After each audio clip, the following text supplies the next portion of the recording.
Thank you, Dominica. Can you guys see my screen? Yes, yes. And also, thank you so much, Trang. So Trang has stepped in. Unfortunately, Dr. DeFeo and Catherine Davis were not able to join us, but we are so grateful for Trang to step in so that we have access to this information. I appreciate your time today. Thank you. Thank you, Dominica. That was actually like how I was gonna start the presentation. Okay. So thank you so much. Hi, everyone. I'm Trang and I'm with ICER. And so like Dominica mentioned, Dana DeFell and Catherine Davis, who are the author of this work and this paper, are stepping away to take care of some family emergency. And so I'm just here not to present my own work, but present the work that my amazing colleague have done. And so just a disclaimer, I will use a lot of we, but by we, I actually mean Dana and Katie, and I appreciate your patience and understanding. And so today, the presentation will be about authentic learning, financial literacy in post-secondary bridging experiences. Okay. So for those who are not familiar with ICER and CAPER, our institute has been around for over 50 years, 60 years, and has been providing Alaska-focused, nonpartisan, and policy-focused studies. Our work as a collective intends to help people better understand the social and economic system and issues and development in the state. And we are known for our economic research, but we're also conducting lots of studies on a range of social policies and issues that are relevant to Alaskans. And these work include environmental policy, public health and education, so on and so forth. And so specifically, ICER has been studying the Alaska teacher workforce for over 50 years. The Center for Alaska Education Policy Research is a part of ICER. As you could quickly see on the diagram on the right-hand side, we do research on education pathway and workforce development on teacher workforce.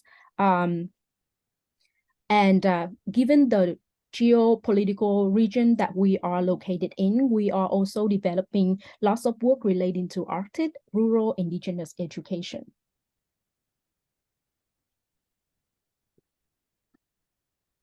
Okay, so before presenting the amazing work that Dana and Katie did relating to financial literacy, we would like to extend our acknowledgement that we live in and work in the homeland of the Dena'ina people and recognize their original stewardship of the lands and legacies. With this land acknowledgement, we celebrate many contributions of Indigenous people and recognize the knowledge system that Indigenous people have developed in relation to their land. We would like to also thank the research participants for the information and stories entrusted to our research team. As researchers, we often draw from and quote what participants share during surveys and interviews more often than we are able to show our gratitude and acknowledgement of their diverse repertoires of knowledge and lived experience. At the same time, we're also grateful for the scholarly community, particularly the Journal of College Student Development. I am aware that this work is under their review, and hopefully we will be able to read the published version soon in the near future. And finally, this project is funded in part by evaluation activity for a U.S. Department of Education Native Youth Community Project grant in collaboration with Excel Alaska and Cuspok School District. Okay, thank you, Dominica. All right. Again, thank you for having us here today to present a recent study that Dana and Katie conducted relating to financial literacy.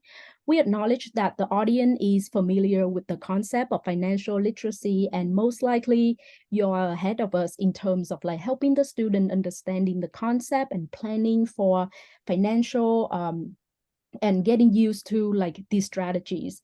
Therefore, in the next 10 slides, we will spend time on what we hope to be interesting and hopeful and helpful to your ongoing important work. We will summarize the literature a little bit.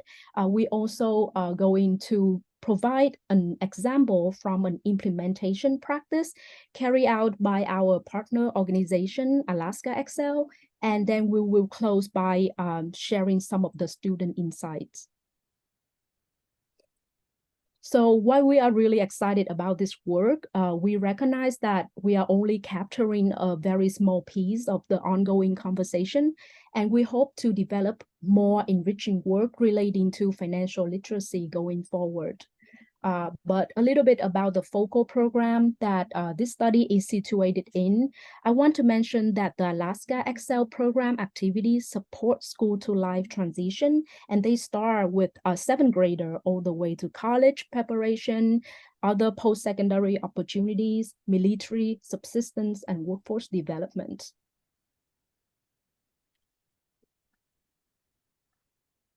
So the partnership with Alaska Excel provided our team with a unique opportunity to approach and interact with their students. And so as our team discussed about the research question that would be meaningful to the students and to the program, we co-constructed two research questions that you can see on the screen.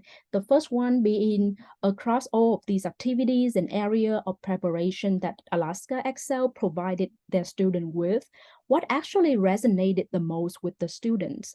And the second research question is what do they see as the most valuable experience when they transition to post-secondary education and training?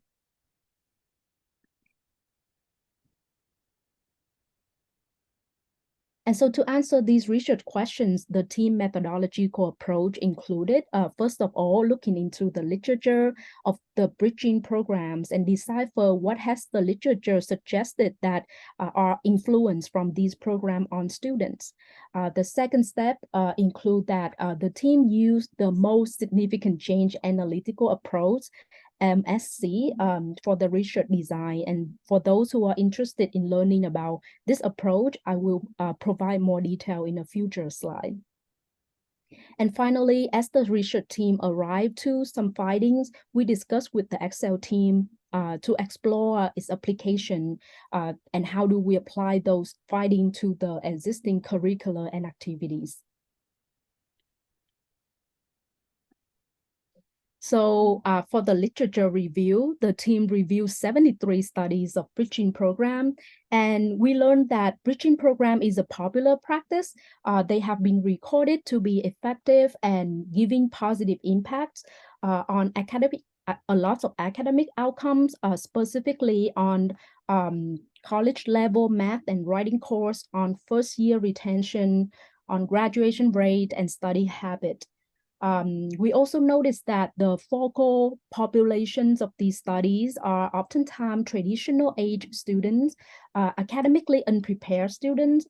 They also applied, the program also set out to recruit first-gen, low income, and some of them specifically recruit racial and ethnic minorities students. It is worth noting that while this body of the literature has generally focused on academic benefit of the bridging program, the bigger literature of college student transition and retention also underscore the roles of other factors, including like social adjustments, goal settings, and financial planning. And all of these are seen as key driver of college retention. And so that being said, as we review the literature, there were not much work done in relation to social and financial skills. And so we identify an opportunity to document how academic skills, social skills, and financial literacy are addressed in our specific study context. And we're also interested in seeing like how students thought of and experience these processes.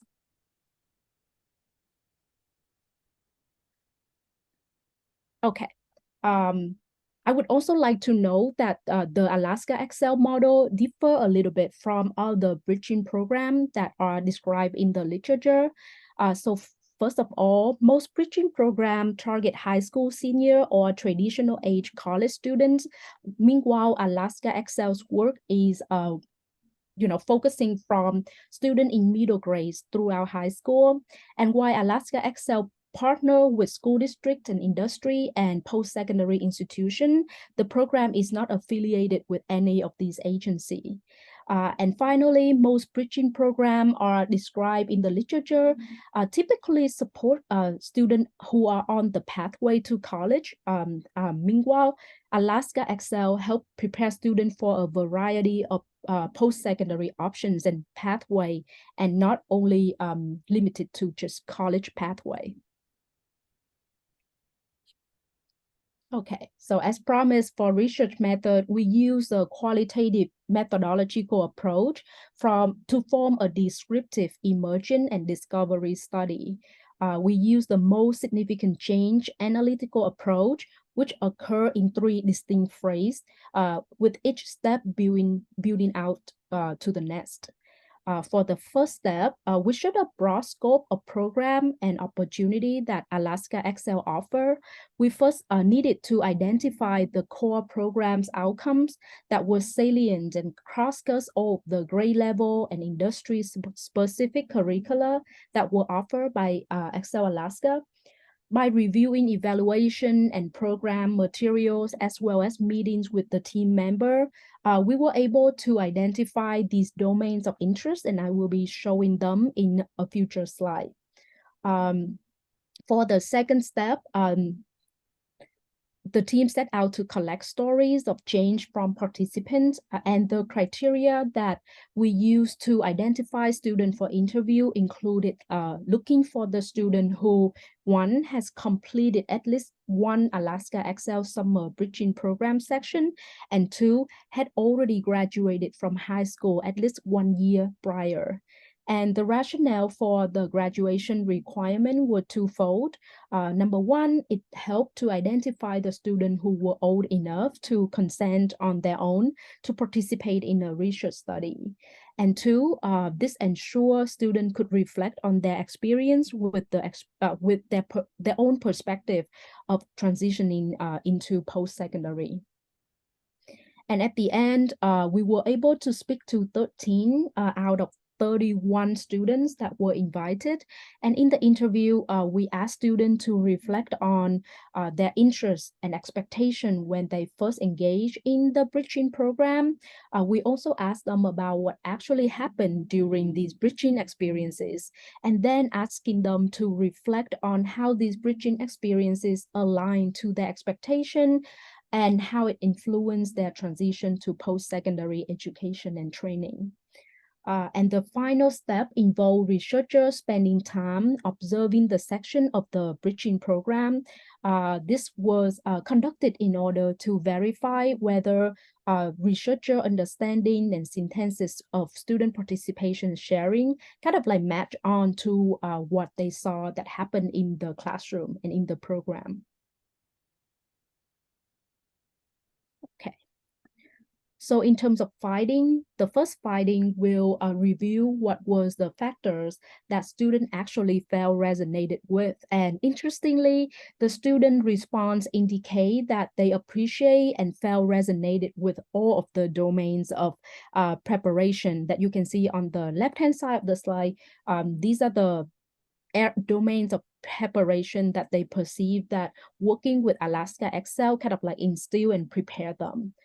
So students provide detail that was significant to them under each domains, and these include, college knowledge, employability skill, academic readiness, leadership skills, cognitive skill, independent living skill, health and wellness, and goal settings. And just for some examples, students provided some details. For example, like for college knowledge, they really appreciated learning about scheduling, about workloads when they are in post-secondary education setting, practice like office hour or like reading the syllabus or seeking help from other students. And in terms of employability skills, students really like opportunity to learn how to do a job search, how to apply for a job, how to write resume, and interview skill, work ethics, so on and so forth. But noticeably, many students reported independent living skill was something that they benefit the most from. And so we look closer into this category, we saw that students reported learning a wide variety of skills. For example, learning how to use appliance, using public transportation, and maintaining a calendar schedule. And especially across all independent living skills that students listed in the interview, they reported that the thing that was most significant and like more helpful to their transition to post-secondary education was about managing personal finance.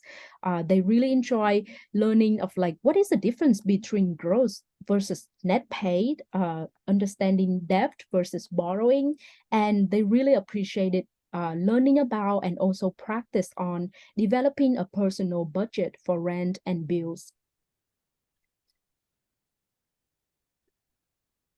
Okay, so in responding to the second research question, I'm gonna admit someone who need to join the room. Okay, so in responding to the second research question, which was how was the bridging curriculum impactful to student learning and development?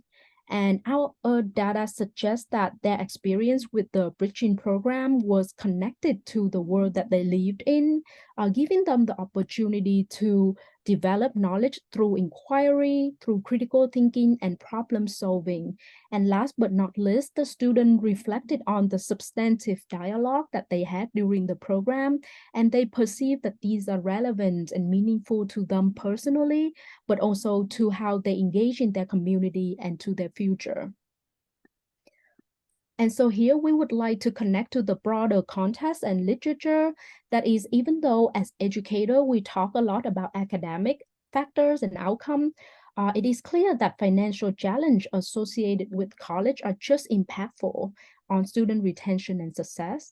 And particularly financial stressor have consistently been identified as cause for college dropout and stop out, particularly among low-income, first-generation, and minority student population. And so we believe that, this is an important conversation to have and for us going forward. Okay, so we would like to end the talk today by some facts about the stage of teaching student financial literacy in the US.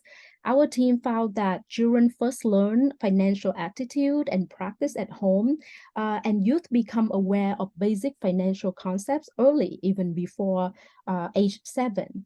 And while some teens might regard social media as untrustworthy source, other youth reported learning about investing and personal finance on these channels. And on the right-hand side of the slide, we would also like to draw your attention to some fun facts relating to the formal settings where students can learn about financial literacy. These indicates that 16% of students nationwide are required to take a personal finance class. 7 states require personal finance course to graduate high school. And today in the US, financial literacy concepts are most often presented in elective course, and many educators continue to believe that personal finance course should be included in formal learning curriculum. And so connecting these information to the overarching theme of this study, we would like to confirm that post-secondary transition planning is more than just academic. It also includes instructions and guidance on life skill. And as our participant indicated, managing personal finance is something important. And with this, we explore the topic of financial literacy, about how to learn about these things, and the curricula that is used by our partner over at Alaska Excel Bridging Program as a generative model to support Alaskan youth.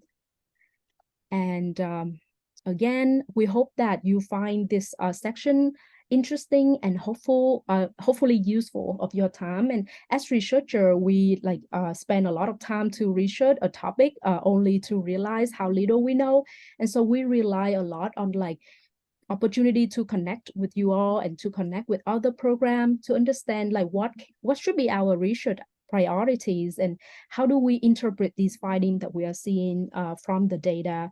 And so I'm sharing on the screen the contact information of the two authors of the paper, Dana DeFell and Catherine Davis, in case you have any question for them or like any comments about this work. And we thank you for this opportunity.